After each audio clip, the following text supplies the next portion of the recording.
Você, empresário, já pensou em realizar uma aquisição ou então consolidar uma fusão na sua empresa? Você sabe quais são os trâmites legais para essas operações financeiras? Este é o assunto de hoje aqui no Clube de Negócios.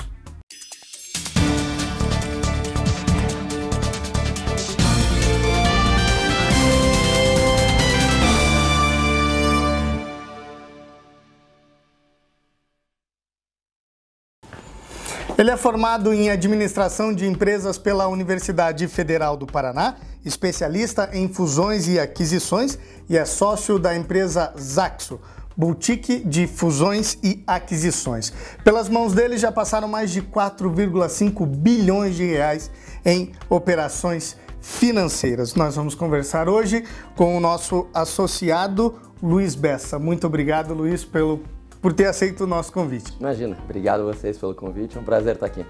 Luiz, vamos já desvendar, não é um assunto que a gente costuma ver no noticiário. O que é fusão e aquisição?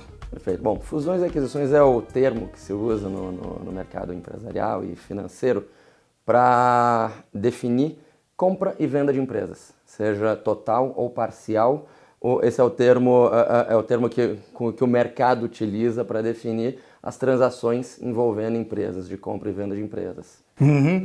E como que você foi parar nesse mercado? Você já está há 15 anos atuando nesse ramo. Como que você foi parar? Isso. Bom, eu basicamente comecei minha carreira nesse setor. Eu estou com 35 anos e há 15 anos atrás, quando eu tinha 20 anos de idade, ainda na faculdade, eu vi uma matéria de uma boutique de fusões e aquisições assessorando uma venda de empresa aqui em Curitiba. Eu fui atrás deles, contatei eles na cara de pau e acabou dando namoro.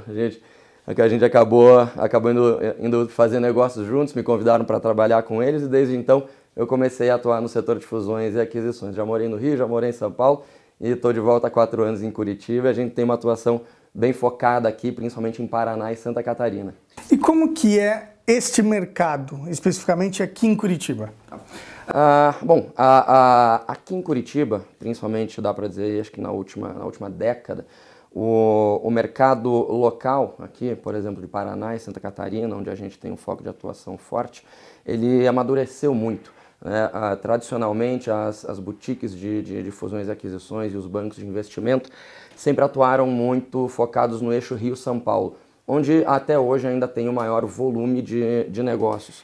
Mas estados como Paraná, como Santa Catarina, como Rio Grande do Sul, como Minas Gerais, cresceram muito, a economia se desenvolveu muito e tem hoje uma parcela significativa de transações que ocorrem nesses estados para fora do eixo Rio-São Paulo. E o mercado já percebeu isso, não é à toa que a competição aumentou muito entre as boutiques de fusões e aquisições e os bancos de investimento fora do eixo Rio-São Paulo e os fundos de Private Equity, que são um dos grandes agentes desse mercado, também já perceberam isso e estão saindo cada vez mais desse eixo Rio-São Paulo e procurando oportunidades de compra de empresas dentro dessas regiões fora do Sudeste.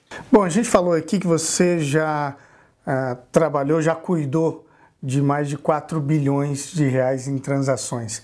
Como é trabalhar e fazer todo esse trâmite de compra e venda, digamos assim, com essas empresas?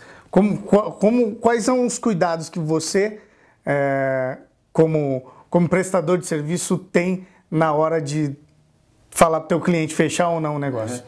A gente conduz um trabalho que vai desde ajudar o empresário a pensar, a formular a estratégia do negócio dele e avaliar se faz sentido ele ter fusões e aquisições como um elemento de potencial valorização e crescimento da empresa dele e construir implementar, na verdade, toda essa estratégia para o cliente, que em última instância vai ter sim o fechamento, a decisão de comprar ou não uma empresa, ou de vender ou não a sua empresa. Então a gente faz um trabalho bastante integrado e de escopo amplo, envolvendo fusões e aquisições. Então pode ser que depois de todo esse trabalho que vocês realizam, pode ser que não seja vantajoso para o empresário, de repente, comprar ou vender a empresa. Sem dúvida. Uma das coisas que a gente até destaca no nosso modelo de atuação é a nossa total ausência de conflito de interesses e a idoneidade com que a gente trata o tema com os nossos clientes. Já houveram diversos casos ao longo da nossa história onde nós, apesar de sermos remunerados, a maior parte da nossa remuneração, ela vem do que a gente chama de taxa de sucesso, que é uma parcela variável aplicada sobre o valor da transação. Apesar da gente ter a nossa remuneração vinculada à efetivação da transação, por diversas vezes a gente já recomendou, quando o nosso cliente estava do lado comprador, ou seja, avaliando uma possibilidade de adquirir uma empresa, a gente por diversas vezes já recomendou ao nosso cliente não fazer a aquisição. Bom, Luiz, a gente vai para um intervalo e daqui a pouco, na volta, a gente fala sobre os cuidados que os empresários precisam ter na hora de realizar a venda. Combinado. Não saia daí, a gente volta já já. Estamos de volta com o Clube de Negócios e o nosso assunto de hoje é fusões e aquisições. E quem está aqui conosco é o nosso associado Luiz Bessa. Luiz, vamos falar um pouco dos receios, né, de como os empresários veem essa questão de vender ou não a sua empresa. Como que funciona o processo de venda de uma empresa? O primeiro passo é fazer o que a gente chama de valuation da empresa, que nada mais é do que a avaliação de valor. Quanto vale o negócio?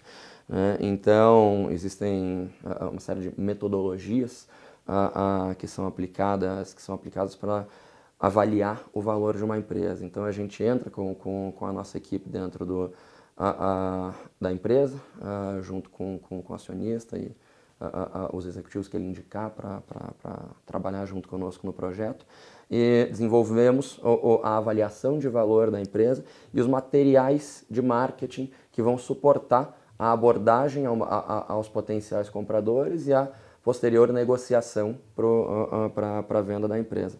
Feito isso, a gente faz daí em paralelo a isso um mapeamento de quem são os potenciais compradores para o negócio. Isso tem uma abrangência global. Então, muitas vezes o comprador vai estar fora do país, muitas vezes ele vai estar num setor não tão óbvio, de que às vezes não é um player do mesmo setor que vai comprar a empresa. Um caso em que a gente trabalhou e que é um exemplo clássico disso foi a venda da Sascar, que é uma empresa de rastreamento de veículos, para a Michelin, fabricante de pneus francesa. E quais são os principais receios que os empresários têm na hora de vender o seu negócio? Vocês até nos deram a oportunidade de escrever um artigo no mês passado na revista e a gente abordou esse tema. Dentre vários receios que o empresário cria, né, na sua cabeça, com o medo de vender a empresa, eu acho que tem dois principais. O primeiro vale para um exemplo de venda parcial, que é muito comum. A maior parte, inclusive, dos nossos mandatos, dos nossos projetos, são até atualmente agora de venda parcial, que é quando o empresário quer vender só uma fatia do negócio dele, só um percentual do negócio, para se capitalizar, para colocar aquele dinheiro dentro do caixa da companhia e, normalmente, acelerar o crescimento da companhia com esse capital novo. Então, ele pode usar isso para, eventualmente, reestruturar uma dívida ou para ampliar a capacidade de produção, a atuação comercial, entrar em novos mercados, lançar novos produtos. E o medo maior do empresário para fazer um movimento desse é sempre o mito de, pô, agora eu vou ter sócio. Pô, não quero ter sócio, não quero ter ninguém aqui me cobrando, não quero ter ninguém aqui enchendo meu saco. E isso é em boa parte, em boa dose, um mito. Porque, tipicamente, quem são os sócios, né, de participações minoritárias ou majoritárias, mas, enfim, de participações dentro de empresas que injetam esse capital, são os fundos. E os fundos têm uma imagem dentro de quem está de fora do mercado, de serem aqueles abutres que estão procurando galinha morta, né? Estão procurando uma oportunidade de comprar barato e depois só ficar botando pressão no empresário porque quer o retorno do seu dinheiro.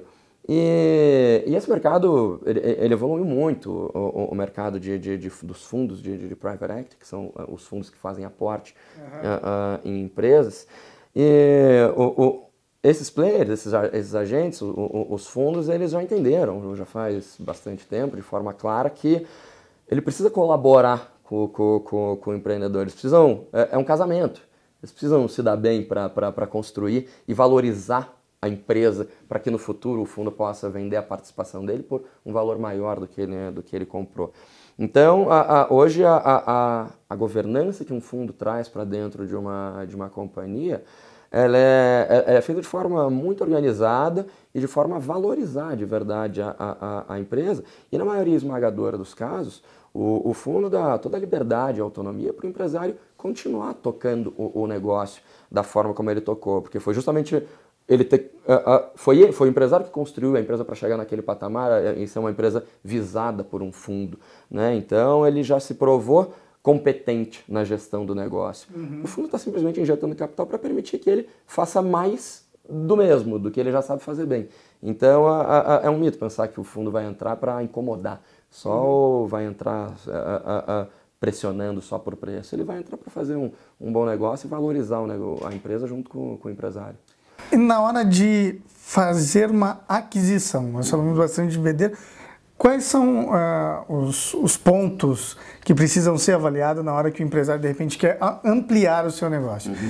O primeiro ponto acho que é definir qual é a sua estratégia, o que você quer para a sua empresa e ter certeza de que um movimento de aquisição faz sentido para você. De que ao invés de você crescer organicamente, como a gente fala, que é, ou seja, com as próprias pernas, simplesmente crescendo a empresa, abrindo novos clientes, novos mercados, que a aquisição pode ser um caminho para você acelerar isso, né? A partir do momento que você faz uma aquisição, no dia seguinte você está adicionando receita, clientes, pessoas, recursos humanos, capacidade industrial, canais de distribuição. Então você agrega muita coisa, você ganha muita velocidade quando você faz uma aquisição. Então o primeiro ponto acho que é definir a estratégia de se uma aquisição faz ou não sentido. E depois, que é muitas vezes negligenciado nos processos de aquisição, é mais uma vez, não agir de forma reativa, não agir de forma só pela oportunidade que apareceu. Atualmente bateu a sua porta uma empresa sendo vendida, aí você pensa, pô, será que pode ser uma boa comprar essa empresa? Dificilmente a melhor aquisição que você pode fazer para a estratégia do seu negócio vai ser aquela que veio até você. Dificilmente. Uma probabilidade maior é de que a melhor empresa que vá de encontro à sua estratégia, que seja o mais aderente possível à sua estratégia empresarial, ela vai estar quietinha no canto dela e você vai ter que mapear ela, você vai ter que encontrar essa empresa e conduzir um processo organizado de abordar e negociar com ela a aquisição. Então, acho que esse é um segundo cuidado que tem que ser conduzido de forma bastante criteriosa. Quando for fazer uma aquisição, mapeie todos os potenciais alvos que você pode adquirir e desenvolva uma tese de investimento de por que faz sentido adquiri-lo, o que você espera ao adquirir esse ativo, para você escolher efetivamente o melhor ativo. Porque você não vai, assim, normalmente você não vai poder fazer diversas aquisições para errar em algumas e até acertar uma. Você não tem tanto caixa para isso normalmente disponível. Então você não pode errar. É a situação que nós vivemos hoje. Exatamente. Então você não pode se dar o luxo de errar. Então faça um processo organizado de mapeamento e de definição da estratégia, da tese de investimento que vai suportar esse movimento de aquisição. Luiz, para os associados que quiserem contratar o seu serviço, como que eles fazem para entrar em contato com você? No nosso site tem todos os nossos dados, a gente faz inclusive questão de colocar direto ali os contatos dos sócios, somos eu e 2 sócios, então a gente mesmo pode ser contatado por e-mail, por celular direto que tem no nosso site, e a gente faz questão de ir ao encontro de qualquer cliente, esteja ele onde estiver, a gente já tem clientes no Brasil inteiro, apesar do foco maior no Paraná e Santa Catarina hoje. Tá, já. Luiz, muito obrigado pela sua participação e que os associados que quiserem ampliar os seus negócios ou de repente saber se é viável ou não um negócio, e procure a Zaxxon. Perfeito. Obrigado a vocês pela oportunidade. Foi um prazer.